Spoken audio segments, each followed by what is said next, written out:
Olá, seja bem-vindo, bem-vinda à nossa terceira aula narrada sobre a unidade 3 do módulo 1 do curso de Gestão Sustentável das Instituições de Longa Permanência para Idosos, AGE e LPIs. Esta aula narrada será dedicada à compreensão sobre o envelhecimento populacional no Brasil e os principais marcos de proteção à pessoa idosa. Vamos começar! Esta aula narrada será uma oportunidade de aprimorar nosso conhecimento sobre o que é o envelhecimento populacional, principais características do envelhecimento no Brasil, implicações do envelhecimento no Brasil para o cuidado adequado da população e a garantia de uma velhice digna e principais marcos de proteção à pessoa idosa. Você sabia que um dos fenômenos atuais mais importantes no mundo é o envelhecimento populacional? Esse fenômeno se caracteriza pelo aumento do número de pessoas idosas no conjunto da população. Sempre que falamos em envelhecimento, também nos colocamos a pensar sobre o que é uma pessoa velha ou uma pessoa idosa. Envelhecer faz parte de um processo natural das transformações biológicas relacionadas aos ciclos de vida. O processo de envelhecer não é um acontecimento homogêneo, estático.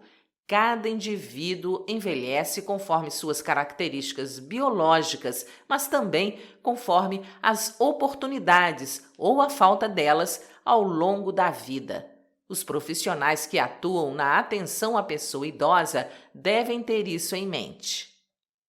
No Brasil, o envelhecimento populacional vem ocorrendo de forma muito rápida. Em nosso país, precisamos de menos de 25 anos para que a proporção de pessoas idosas duplicasse de 7% em 2000 para 14% em 2020.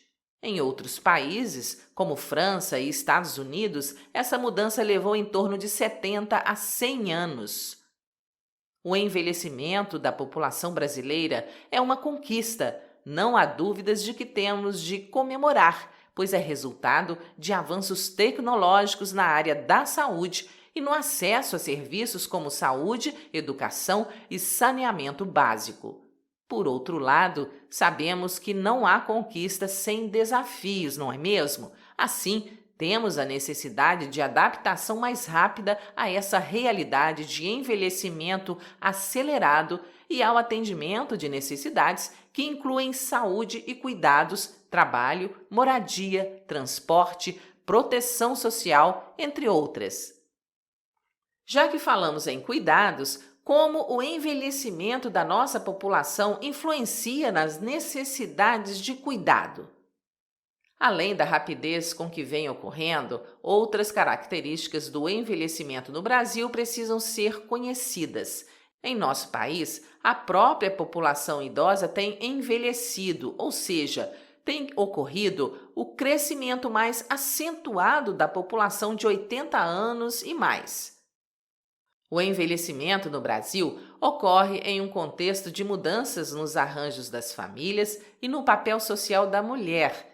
Essas mudanças limitam a capacidade das mulheres e famílias de fornecer cuidado para as pessoas idosas que precisam.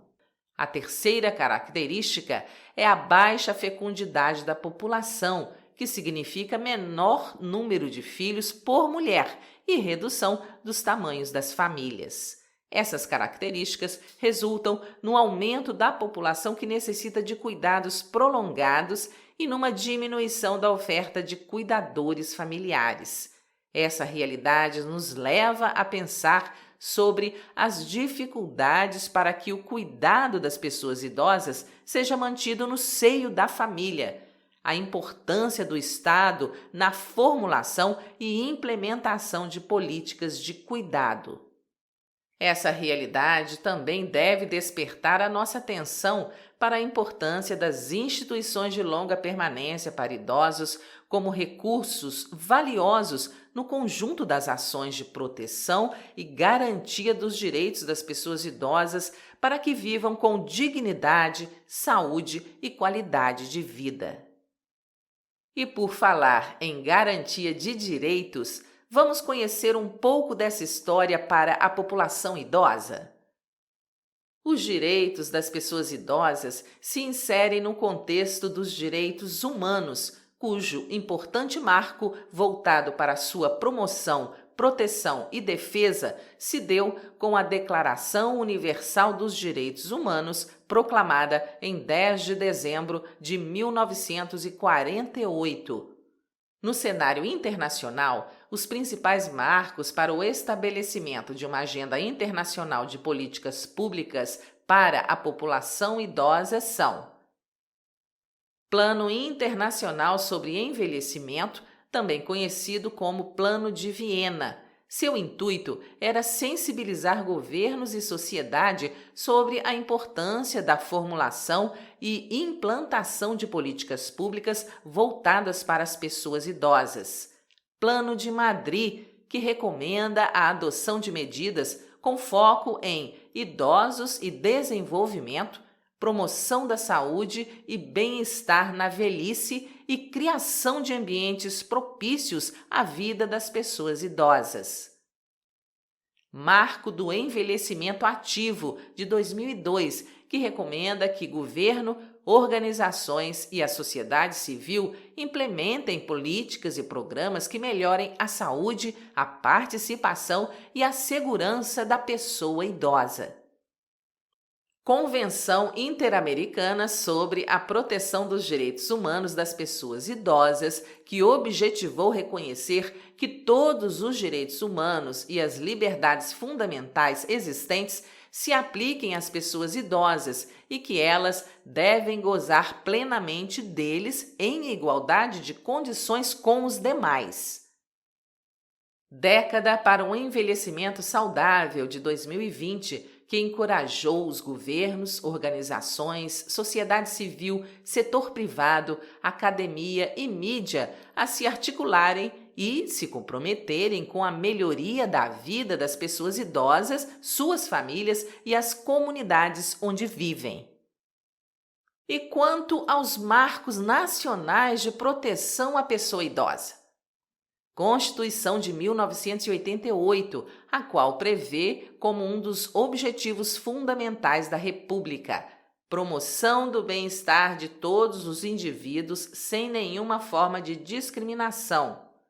A Constituição também especifica que os filhos maiores devem amparar e ajudar os pais na velhice, carência ou enfermidade. Estado e sociedade têm o dever de proteger e amparar as pessoas idosas. Programas de amparo às pessoas idosas serão executados preferencialmente em seus lares. Apenas na impossibilidade da família cuidar da pessoa idosa é que instituições específicas devem ser consideradas uma alternativa de atendimento. A Constituição de 1988 também estabelece a cobertura universal das necessidades das pessoas idosas com base na Seguridade Social por meio de programas de saúde, de assistência e de previdência. Assegura tanto a garantia de renda, como é o caso do Benefício de Prestação Continuada, BPC, como o fornecimento de serviços especializados prestados pela assistência social. O acolhimento da pessoa idosa em instituições de longa permanência para pessoas idosas constitui um desses serviços especializados. Além da Constituição de 1988, outro marco foi a Política Nacional do Idoso, PNI.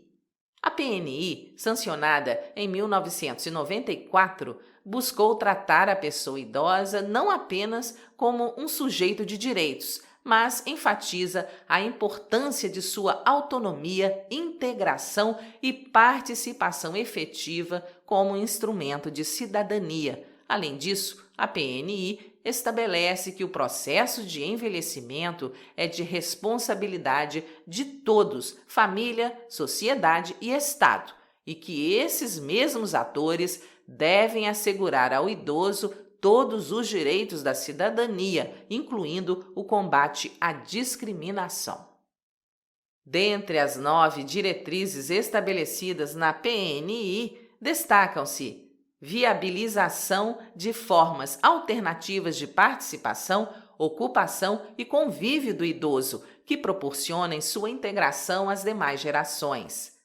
Priorização do atendimento ao idoso através de suas próprias famílias, em vez do atendimento asilar, à exceção dos idosos que não possuem condições que garantam sua própria sobrevivência. Priorização do atendimento ao idoso em órgãos públicos e privados, prestadores de serviços quando desabrigados e sem família. E vedação à permanência de portadores de doenças que necessitem de assistência médica ou de enfermagem permanente em instituições asilares de caráter social. As ações governamentais propostas pela PNI como políticas setoriais são assistência social, saúde, educação, previdência social, habitação e urbanismo, justiça e cultura, esporte e lazer. E o Estatuto do Idoso? Aprovado na forma de lei em 2004, o Estatuto tem o objetivo de garantir os direitos às pessoas idosas, consideradas como tais aquelas com idade igual ou superior a 60 anos. Os principais direitos às pessoas idosas estabelecidos no Estatuto são direito à vida, à proteção, à saúde, ao trabalho, à previdência social, à assistência social, à educação, à cultura, ao lazer, à moradia e ao voto. Em se tratando da garantia de direitos, o Estatuto apresenta o princípio da proteção integral às pessoas idosas, que abrange a preservação da saúde física e mental e o aperfeiçoamento moral, intelectual, espiritual e social. O Estatuto prevê, entre os direitos da pessoa idosa, o amplo acesso à moradia, estabelecendo que este pode ocorrer na família de origem ou na substituta, ou ainda em uma instituição pública ou privada. As ILPIs constituem as modalidades assistenciais mais comuns de cuidados à pessoa idosa dependente fora do âmbito familiar. 3 destaques conferidos ao Estatuto são: reunião de leis e políticas estabelecidas anteriormente em um único documento, estabelecimento de crimes e sanções administrativas para o não cumprimento dos direitos legais dos idosos, tais como em situações de abandono da pessoa idosa pela família ou ainda de atos de violência física e ou psicológica contra pessoas idosas residentes em ILPIs. E, por fim, a atribuição a órgãos responsáveis de funções de supervisão, acompanhamento, fiscalização e avaliação das políticas, dos programas e das instituições de atendimento à pessoa idosa, dentre as quais estão as ILPIs. Chegamos ao fim desta terceira unidade, na qual conhecemos sobre o envelhecimento populacional no Brasil e suas consequências para o cuidado e velhice digna da população e sobre os principais marcos de proteção à pessoa idosa. Na próxima aula narrada, trataremos da unidade 4 e abordaremos o modelo integral de atenção à pessoa idosa institucionalizada. Até lá!